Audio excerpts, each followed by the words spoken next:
신들 앞에서 주께 찬송하리이다. 이 전심으로.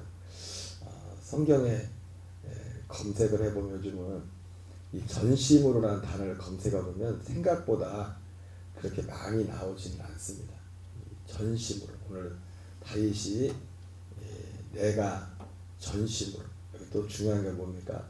전심으로 주께 감사하며 이렇게 말하는데, 내가 전심으로 주께 감사하며 이렇게 말씀하고 있습니다. 여러분, 우리에게, 저와 여러분에게 하나님을 향하되 전심으로 하나님께 나가는 복이 있기를 바랍니다.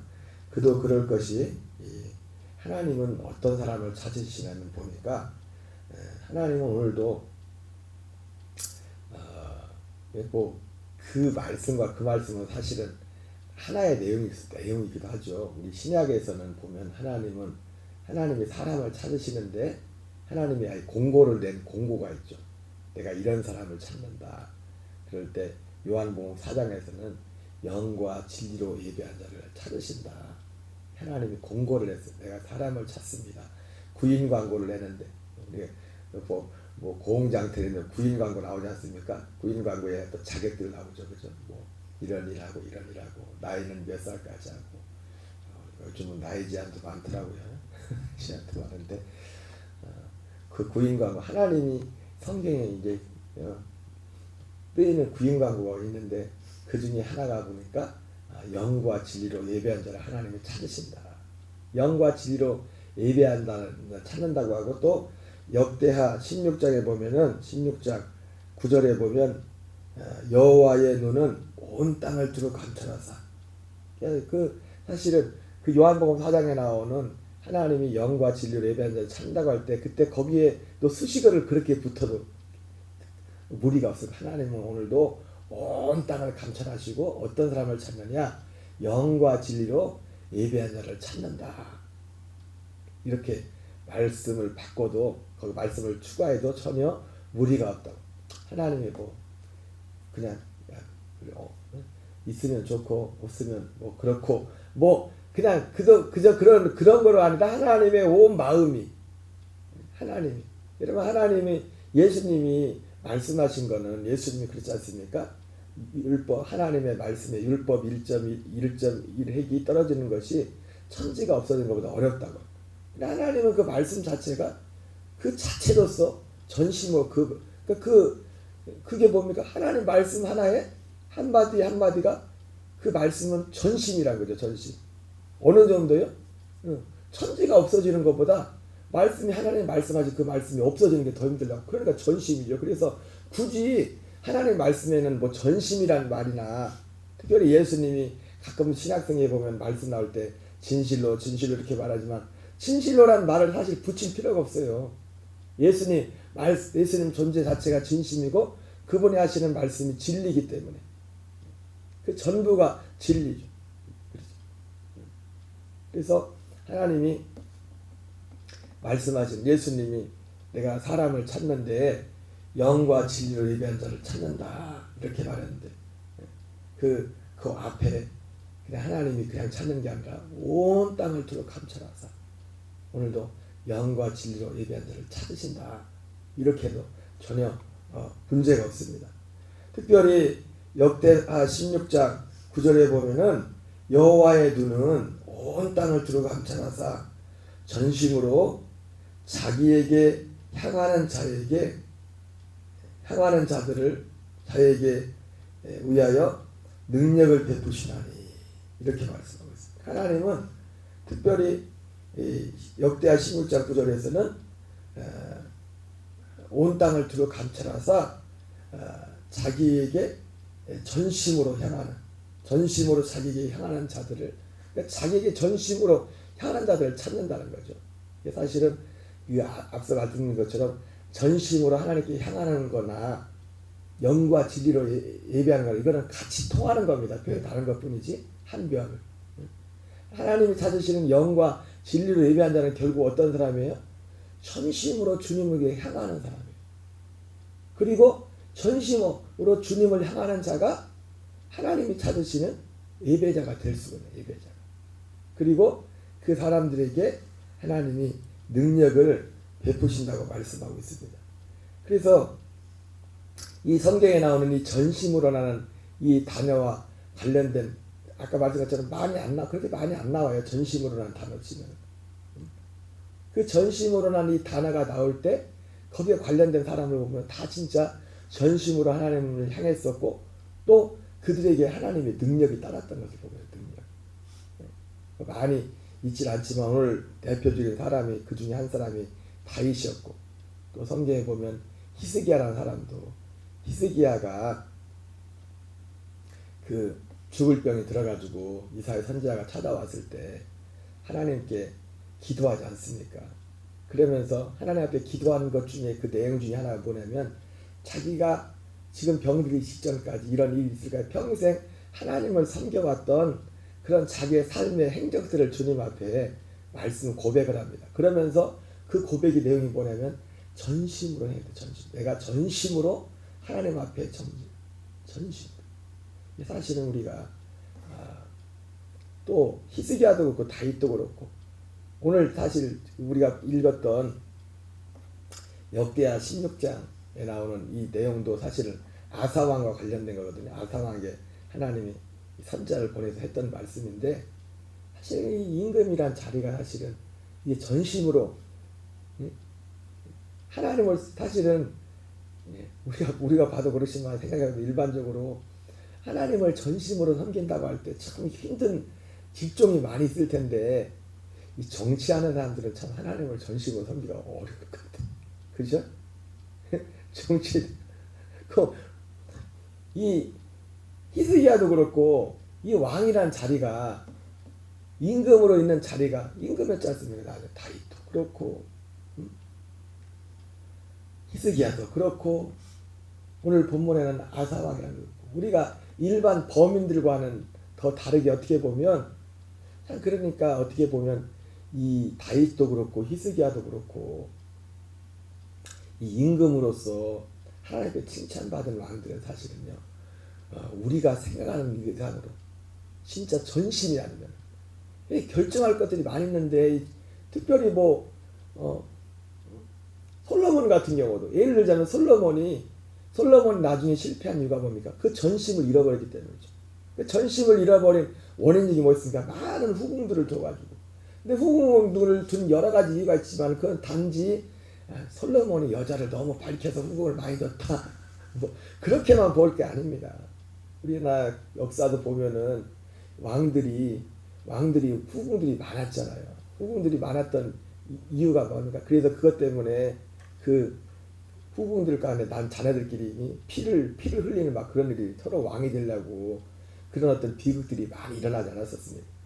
근데 그 임금 입장에서는 왜 그렇게 했어요? 자기의 왕권을 유지하기 위해서 많은 힘 있는 그 호족들하고 이 혼인관계를 통해 가지고 그 힘을 바탕으로 해서 나라를 유지해 갔잖아요. 그래서 좌와 우를 옛날 역사적으로 임금들도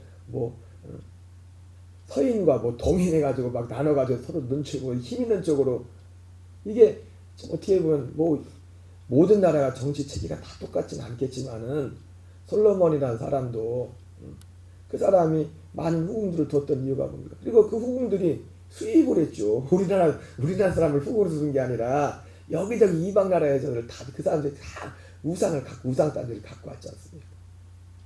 그래가지고 결국은 그것 때문에 솔로몬이 여자를 밝혀서 해외 여자들을 좋아해서 결혼한 게 아니라 이 조그만 나라를 운영하는 데 있어서 그런 면이 없지 않아 많이 있었어. 그러니까 우습게 얘기가 아니라 이런 얘기를 하지만 어쨌든 임금이란 자리에서 그래 자기 혼자만 달린 게 아니지 않습니까? 생명이 자기 혼자 일신의 안위가 아니라 그리고 그런 환경에서 하나님을 전심으로 섬긴다는 것이 사실은 인간적인 생각으로 말하면 쉽지가 않아요.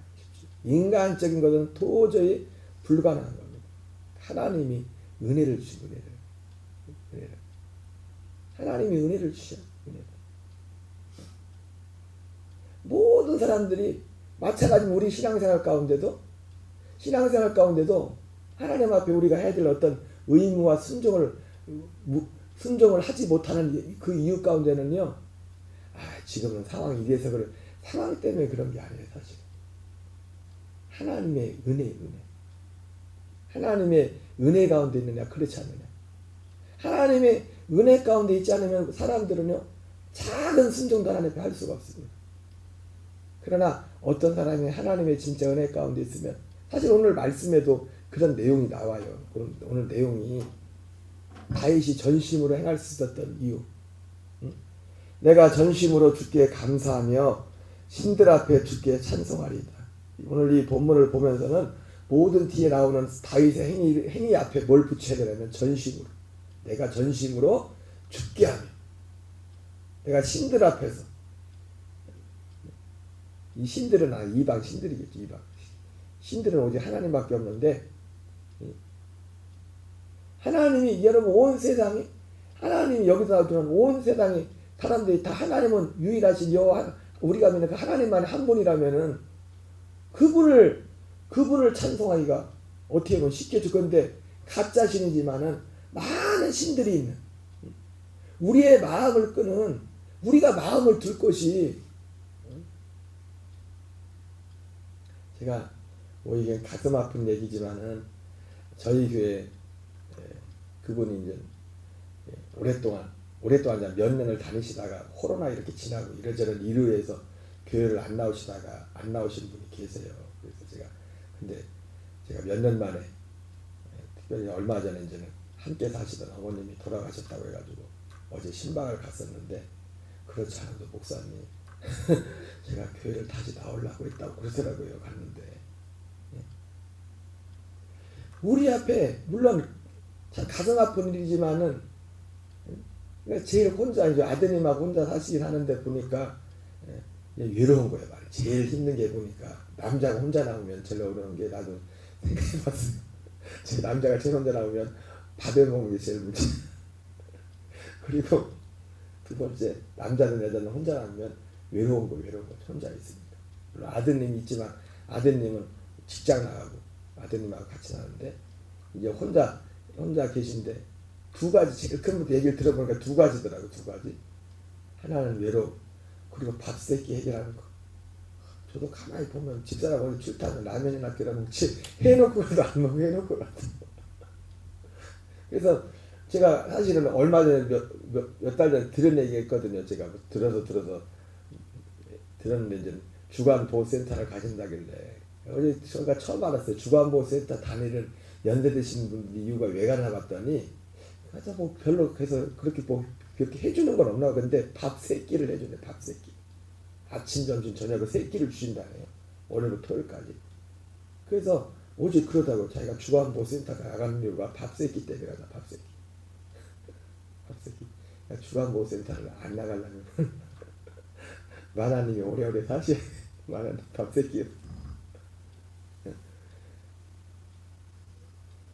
근데 어쨌든 그분이 안 그래도 저한테 교회 나오고 저한테 전화를 하려고 했대요. 어제 갔더니. 너무 외로워. 제가 가슴 아픈 얘기지만 이 말씀 드린 건 뭐냐면은, 다 사라지고 나 혼자 남았을 때는, 그런 어떤 환경 때문에 하나님 앞에 정말 전심으로 마음이 가는지 얼마든지 그게 인지상정. 물론 그래도 하나님을 안 찾는 사람들이 많죠. 그런데 내가 바라봐야 될 것이 많이 있으면 하나님을 할 이유가 없죠. 세상권 이유 때문에. 진짜 영생에 대해서, 진리에 대해서 제가 항상 말씀하잖아요. 사람들이 처음부터 우리 사람 혼들 가운데는 전도서 3장에 나오는 것처럼 진리된 사모하는, 영혼을 사모하는 마음을 하나님이 다 주셨다고 했어요. 왜요? 우리가 태어난 목적이 그거기 때문에. 그 영혼을 사모하는 마음이 뭐예요? 창세전에 그리스도 안에서 예정하신 우리를 하나님의 아들로 거듭나게 하는 거예요. 그리스도 안에 사는 거. 그런데 우리가 육체에 이게 갇혀 있어가지고, 특별히 죄와 허물로 죽어있는 이 육신 가운데 있음으로 말미암아 이게 숨을 못 쉬는 거죠. 질식되는 것처럼 그걸 죽어있다는 거예요. 죽어있는 것 같은 그런. 이게 언제나 좀 작동하냐. 그리고 우리의 모든 육체들은 육신적인 것에만 다 특화되어 있다. 눈에 보이는 것들로 사는 것에. 네. 우리가 그래서 보이지 않는 하나님을 섬기고 한다는 것은 진짜 은혜가 아니면은 하나님을, 우리의 죽었던 혼들을 하나님이 살리는 거죠. 은혜가 뭐냐면 죽었던 우리 혼을 살리는 거예요. 살리는 거예요. 그 감당하지 못했던 하나님과의 관계를 정상적인 상태로 돌려보는 거예요. 그러나 일반적으로 열의 아홉의 사람들은 그런 어떤 육신적인 이런 것들이 우리가 의지할 것이 끊어지지 않으면 하나님을 찾지 않아요. 여러분, 그리고 제가 항상 말씀드리지만 우리가 하나님을 찾는 것은 세상의 것 때문에 하나님을 찾는 게 아닙니다. 결과적으로 처음에는 세상의 것 때문에 하나님을 찾으러 왔을지 모르겠지만은 우리가 하나님 앞에 나오는 것은 뭐냐면 영생을 살기 위해서예요. 근데 많은 사람들이 사실은 여기에도 가지 못하죠. 인생의 문제만 가지고. 그래서 단지 인생의 문제 때문만 하나님에 온 분들은 물론 그 인생의 문제에 있어서도 정말 하나님의 이걸 두려운 걸 경험한 사람들은 하나님을 의지하죠. 그러나 어떤 사람들은요, 대부분의 사람들은 인생 문제가 해결이 되면 또 세상으로 갑니다. 하나님 없이도 잘 살 수 있거든. 응? 이건 비극이에요, 비극. 이게 베세다에서 오병이어를 경험했던 대부분의 많은 사람들이 그 부류에 속했어. 그 부류에 속했어. 어쨌든 여기도 내가 전심으로 주께 감사하며 신들 앞에서, 이방 신들 앞에서 많은 신들이 있지만은 내가 그들에게 감사하지 못하고 주님께 감사하고, 오직 신들이 하나님만 딱 있으면 보이면 다른 신을 뭐 쳐다볼 필요도 없죠.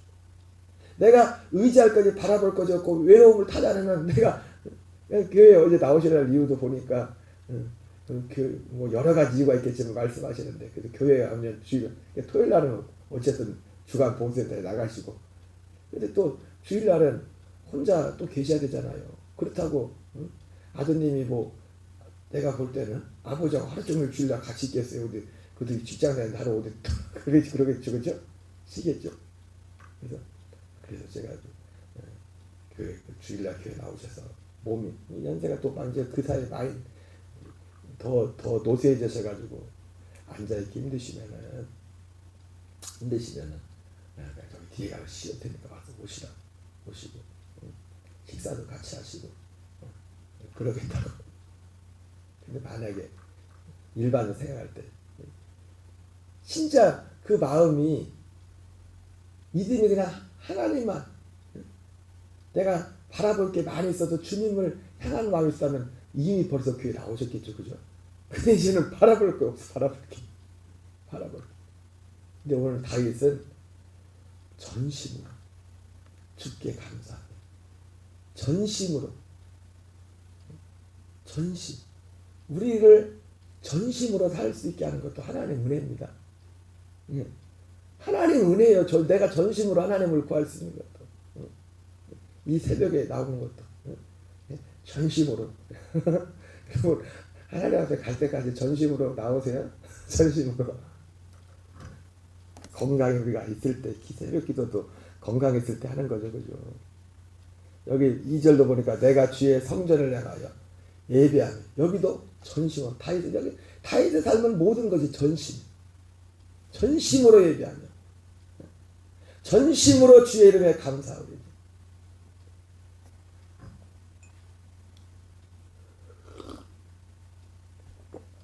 하나님은 오늘도 하나님의 눈을 온 땅을 두루 감찰하셔서 전심으로 자기를 찾는 자들에게 능력을 행하신 줄 믿습니다. 그러면서 그 역대하 16장 9절에 그러면서 선자가 이렇게, 아사왕이 이렇게 말해요. 이 일은 왕이 망명되게 했어. 그 뒤에 따르는 내용이 뭐냐면, 왜 이 얘기를 하냐면 아사왕이 전심으로 하나님을 찾다가 그 마음이 돌아왔어요. 자, 그러니까 이게 하나님이 붙잡아주지 않으면 우리가 한눈 팔면은요, 갔다 가면 이상한 데로 가는 거예요. 아사왕이 참 대단한 왕이었어요. 앞에 보면 어떤 왕이었냐면은 뭐 다윗이나 히스기야도 아까 말했지만은 그 정말 전심으로 하나님 앞에 행했던 사람이지만은 아사왕도 역대하 14장에 보면은 구스왕은 아프리카에 있는 나라죠. 그 출애굽기에 보면은 출애굽기에 나오나요? 민수기에 나오나? 민수기에 나오는 것 같네요. 그 모세가 그 구스 여인을 취했다고 하지 않습니까? 아프리카에서. 그래가지고 이제 막 누나하고 형님이 막 미디안과 아론이 막 모세한테 막 대적하고 일어났던 그런 사건이 있었죠. 이 구스의 왕이 저는 근데 아무리 생각해봐도 이게 성경이지만은 야 이만한 군대가 있었을까 지금 상상이 안 되는 100만 말로만 듣던 100만 대군을 이끌고 이스라엘을 쳐들어왔어요. 아사왕 때 말이 100만이지. 그럼 100만을 봤어요. 100만이 얼마나 많았을지 알지. 전라남도 인구 다 해봤자 지금 200만도 채 안 될 거예요. 200만 명. 전라남도 통이 탁탁 쳐봤지. 이게 얼마나 많았을지. 그 군대가 200만, 100만. 숨 넘어가죠. 숨 넘어가죠. 근데 그런 절박한 상황에서 우리는 말로 하니까 그렇지 말이 100만이지 10,000명만 와봐요. 군대가 그 얼마나 큰 숫자인데. 그 전쟁에서 아사가 승리했어요. 그때 아사왕이 하나님 앞에 드렸던 기도에 아사왕이 얼마나 믿음의 왕했는지 이렇게 기도합니다. 역대하 14장 11절에 보면 여호와여 힘이 강한 자와 약한 자 사이에 주밖에 도와줄 자가 없사오니 우리 하나님 여호와여 우리를 도우소서. 힘이 강한 자와 약한 자 사이에 우리를 도와줄 분은 주님밖에 없습니다. 했을 때 아니 하나님이 그 100만 대군은 하나님이 진짜 하나님이 물리쳐요. 하나님. 그리고 실제로 그 이외에도 많은 이 전심으로 행하는 데 있어서 우리가 그 전심으로 행하는 사람들의 삶을 보면은요 뭐가 있냐면 전심으로 행하기 전과 그 후의 삶이 뭐가 다르면 버린 것들이 있어요. 버린 것. 여러분 예수님 어떤 사람이 믿다가 안 믿게 됐다고 할 때는 그 사람이 뭔가 버린 게 있어요. 버린 게. 아니 목사님 전 버린 게 아무것도 버린 게 있다는 게 버릴 게 있다니까요. 그래서 이 전심으로 행하는 얘기와 관련해서 아까 말했죠. 하나님이 전심으로 행한다는 반드시 하나님이 능력을 베푸셨다고. 물론 여러분들이 너무 평소에 날마다 능력만 바라보면 안 돼요. 신앙은 능력만 하나님은 능력 우리가 생각하는 그 능력만 행하시는 분이 아니에요. 그리고 최고의 능력은 뭐냐면 결국은 뭐예요? 내가 죽고 그리스도로 사는 거예요. 자든지 깨든지 주님과 함께 사는 거라고요. 근데 어쨌든 사무엘 같은 경우도 우리가 잘 아는 미스바 대성에서 그 이전에 사무엘이 이게 전쟁을 하는데 거기서 그 미스바 대성회 때 사무엘상 7장에서 이제는 블레셋과 전출을 하지 않습니까? 그 이전에 전쟁하는 족족 다 패했어요. 심지어 법궤까지 뺏기고 막 별을 막 일어나지 않을 일들이 이스라엘에 일어났었잖아요. 근데 사무엘이 미스바 대성회 후에 그 사람들이 모였다니까 블레셋이 이제 병력을 보내고 전쟁이 보는데 거기서 승리하지 않습니까? 그때 하나님이 그 전쟁도 하나님이 능력을 행해서 하나인데 그때 그 미스바 대성회 때 사무엘이 이스라엘 백성들이 이렇게 말합니다. 너희가 전심으로 여호와께 돌아오려거든 이방신과 아스타롯을 너희 중에서 제거하고 너희 마음을 여호와께 행하여 그만을 섬기라. 그러니까 전심으로 행하는 데 있어서는 포기해야 될 게 있어요. 버려야 될 것이에요. 이것도 사실은요 하나님의 은혜가 와야 뭘 버려야 될지 알아요. 그러니까 아사왕도 하나님의 전심을 행하는데 임금으로서 이스라엘에 있는 많은 것들을 우상과 관련된 특별히 구약 시대에는 하나님을 섬긴 관계에 있어서 가장 심각한 게 우상이었죠. 우상. 우리가 지금 생각하는 우상과 지금 교회 다니는 사람들은 뭐 우상 우리가 그냥 눈으로 사람의 손으로 만든 그런 걸 섬기진 않잖아요. 근데 어쨌든 그 시대는 그게 굉장히 심각했고 그것이 만연해 있었어요. 우상들을 다 제가 마치 사무엘이 미스바 대성에서 이스라엘 백성들에게 말했던 것처럼 그 전쟁 후에 그런 종교 계획을 단행합니다. 그리고 심지어 우상 숭배는 아사가 어디까지 했냐? 우상 숭배는 어머니를 태우 위에 다리에서 패해버려요. 이거 여러분 생각보다 쉽지 않습니다. 생각보다. 우리는 참 감사한 게 감사하면서 죄송하면서 감사한 게 여러분 남자 입장에서 뭐 아사가 그런 입장은 아니지만은 어머니를 태위의 자리에서 폐해버린다니까요. 어머니가 우상숭배한다. 그것도 탁 어머니 우상숭배 빼가지고 탁 갖다 부셔버리고. 이게 전심으로 여러분 인간적인 적이라면 인간적인 정의에 얽매면 그게 할 수 있는 거예요. 그러니까 우리가 전심으로 주님을 향한다는 것이 그런 것들. 그래서 오늘 이 다윗을 보면서 내가 주의 성전을 향하여 예비하며 그리고 이렇게 할 수 있는 이유는 뭐냐면 주께서 주의 말씀을 주의 모든 이보다 높게 하셨음이니이다. 이 사람들은 하나님의 말씀을 행하신 것을 봤죠. 말씀을 행하신 것. 내가 간구하는 날에 주께서 응답하시고 내 영혼의 힘을 그래서 주님 앞에 전심으로 행한 자들에게 나타나는 게 뭡니까? 간구도 전심으로 하죠. 이게 전심으로 이게 뭐든지 전심이에요. 뭐든지 전심. 이 사람들에게는 주께서 응답하시고 내 영혼에 힘을 주어 나를 강하게 하셨나이다. 전심으로 행한 자에게 하나님이 응답하시고 그에게 힘을 주십니다. 힘을 주신다고요. 전심으로 행한 자에게. 오늘도 몇 가지만 해야겠는데 너무 길었는데 이어서 좀 더 하겠어요. 여러분 오늘도 우리의 삶이 전심으로 주님께 나가는 복이 있기를 바랍니다. 우리 주기도문으로 마치겠습니다. 하늘에 계신 우리 아버지여 이름이 거룩